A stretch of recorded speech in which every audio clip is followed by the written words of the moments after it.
never get too comfortable in this truck. You gotta remember that this thing right here can kill you and people around you. What's going on, drivers? What's going on, drivers? Welcome to another episode of the Ripping and Running Show. I am your host, My Trucker's Keeper, aka the Neighborhood Trucker, aka Gusto the Don Dada, aka the most handsome man to ever get behind the wheel of an 18-wheeler. Hope all my drivers up, alert, ready to push on out, keeping it in between the lines, watching out for themselves and everybody else on the road, because y'all already know we got to drive for ourselves and everybody else on the road now. As you guys know, I had a little incident on my last video, you know, a load shift, you know what I'm saying? We're not going to act like y'all don't know what the hell happened. I'm going to say due to improper securement, a lot of people said that in the flatbed gang Facebook group, they was telling me that it was really the brakes, that the load looked like it was properly tarped. Some people said I needed X-strap. Some people said I should have put lumber, piece of dunnage on the front and the back of the load. However y'all think, man, the shit went left, fucked my truck up, minimum damage, you know what I'm saying? But that's what happened. I'm trying to get you guys up to date on what has happened since then. It has been a full week since I have been in my truck. I was scared. I had PTSD. I was traumatized. Nothing like that had ever happened to me before. So now I'm here. Just got back to the truck after a week off. And I'm here to assess the damage on the truck because I really just rigged it up to get it home, get the load off my back, and I parked it. And it's been parked since. So we get ready to just really look at this truck and see how bad did I really fuck up. So what I need y'all to do is sit back, buckle up, keep your ears and your eyes peeled, close your goddamn mouth, and you might just learn something. I put my best foot forward, head towards some elevation. I wanna go legit, but can't ignore my reputation. Try to set examples for my son, some players in the making. Gotta get my hands a little dirty just to bring the bacon. Life on the edge, I work better when I'm under pressure. I bumped my head so many times, I had to learn my lesson. I got this Smith & Wesson on me, so it ain't no stressing. You got an issue on issue when body bags and stretchers. These niggas don't know me. Please miss me with your assumptions. Rolling. All right. So first things first, as you can see, my handle right here is bent in. Don't worry about these bungees. That's been like that. My handle right here is bent in. I'm pretty sure I can get the people at the shop to heat that up and pull it out a little bit.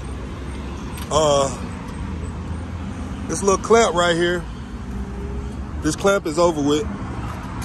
That's gone. That's got this leaning. So that's not secure. That's not safe. If you can see, I got some 2-inch straps holding my. I got some 2-inch straps holding my exhaust up. When the load shift forward and it hit this bracket right here. This X bracket that mounts onto the frame, and it pushed the whole assembly over to the left.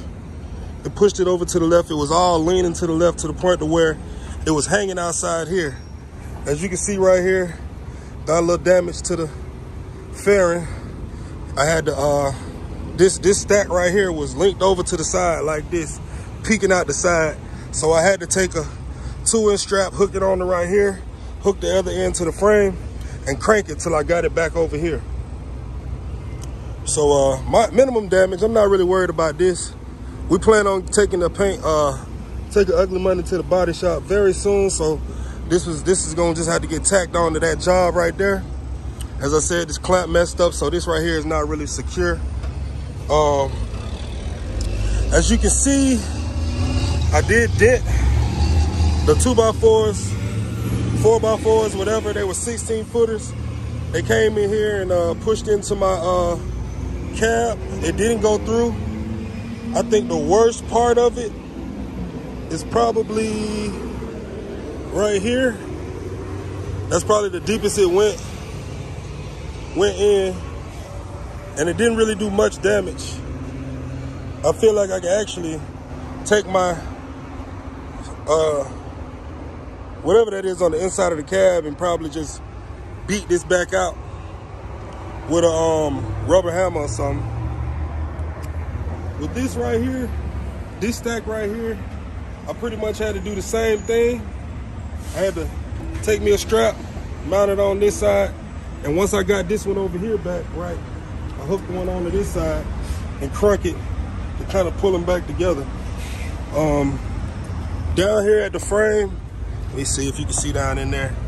Down here at the frame, it's not broken or cracked or anything. It's a little bit, but it's not broken or cracked. On this end right here, it's not really that much that bent that bad. But as you can see, these brackets right here, this is what needs to come back and go into these holes. So the piece on this side right here is actually broken off. As you can see, it's broken off right there. And it needs to go back in that hole. So I'm probably gonna have to replace these two X bars. This right here can get bent back. No real damage right here on both ends. So this can get bent back, but I'm gonna have to get some bars and get them. Maybe they can fix them because they do a lot of welding at the shop as well. So that's that. This stack right here is actually fine, but the handle as well, that can be bent back into shape. It's gonna take a little bit of work.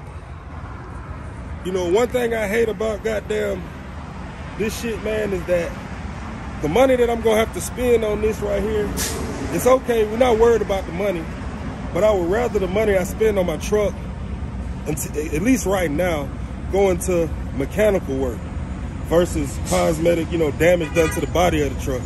It's not really nothing, am I blocking somebody or something? It's not really any, it's no mechanical damage.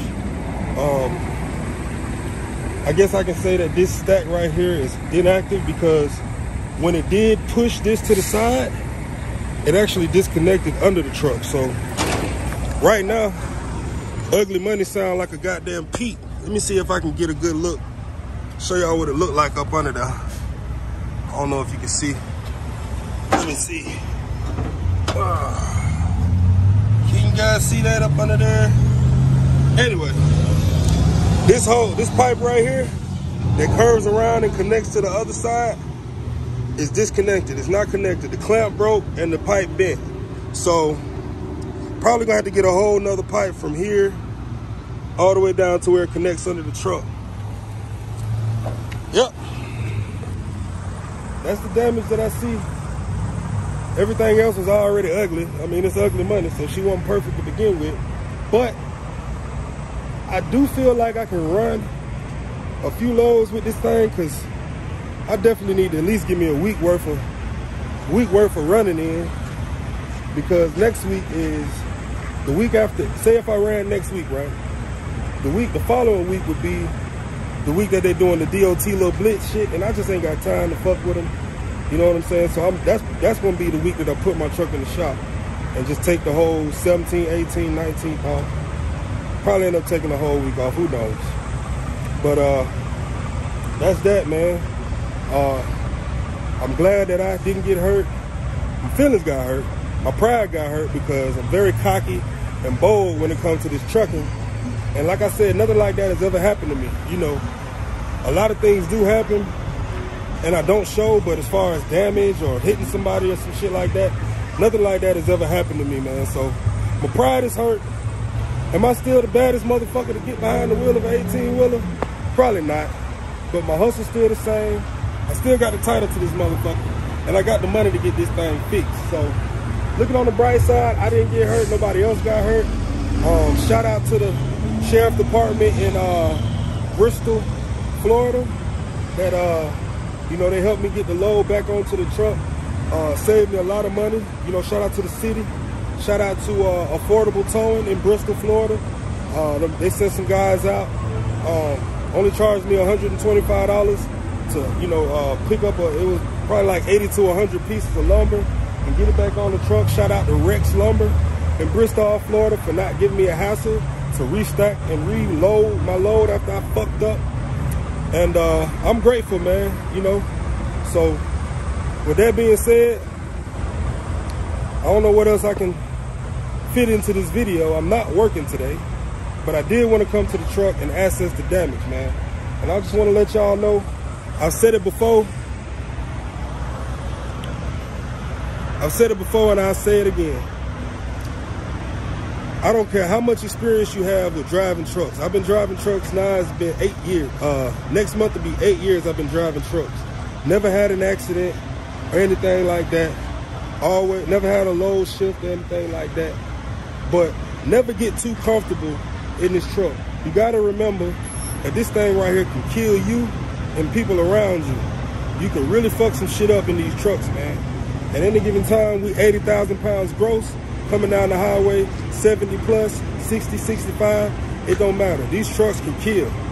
So don't do like I did and get too comfortable, you know what I'm saying, to the point to where you're rushing and you're not properly securing loads or even hitting the brakes too damn hard. You know what I'm saying? That's that, man. I learned my lesson. It was a wake-up call. I hope y'all learn from my mistake and don't have to make your own mistake and get in this situation, because it could be worse. All right? With that being said, man, I am my trucker's keeper, aka the neighborhood trucker. Make sure you put a plan together to get out that truck one day, because we ain't trying to deal with this headache shit forever, is we? Are we really trying to work till the day we die? Are we really trying to just be in the truck all the time? Don't home time feel amazing when you're off and you can put your slides on? You ain't gotta goddamn be, you know, working yourself, you know, to death. I try to keep it balanced out, man. I try to keep it balanced. That's why I take a lot of home time. Somebody commented saying, oh, if you're in such a rush to get home, you don't need to be a driver. First of all, is it okay to say fuck you? Because that's what I'm saying.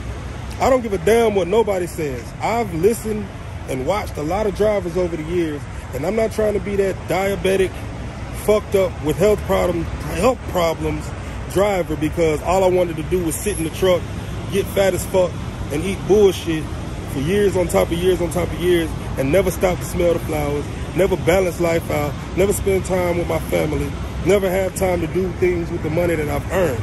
You dig what I'm saying? So I don't think there's nothing wrong with that. And it's a lot more people who had some fucked up shit to say, but I really want to highlight the people who had encouraging comments. I appreciate y'all, man. Y'all like, comment, and subscribe. I got some more videos dropping. We're going to keep y'all up to date on what's going on with Ugly Money. And, you know, every step of the way, I'm going to be more consistent with uploading. I appreciate y'all's support again. I am my trucker's keeper, a.k.a. the neighborhood trucker. Make sure to holler at your boy when you see me coming down. I put my best foot forward, head towards some elevation. I wanna go legit, but can't ignore my reputation. Try to set examples for my sons, some players in the making. Gotta get my hands a little dirty just to bring the bacon. Life on the edge, I work better when I'm under pressure. I bumped my head so many times I had to learn my lesson.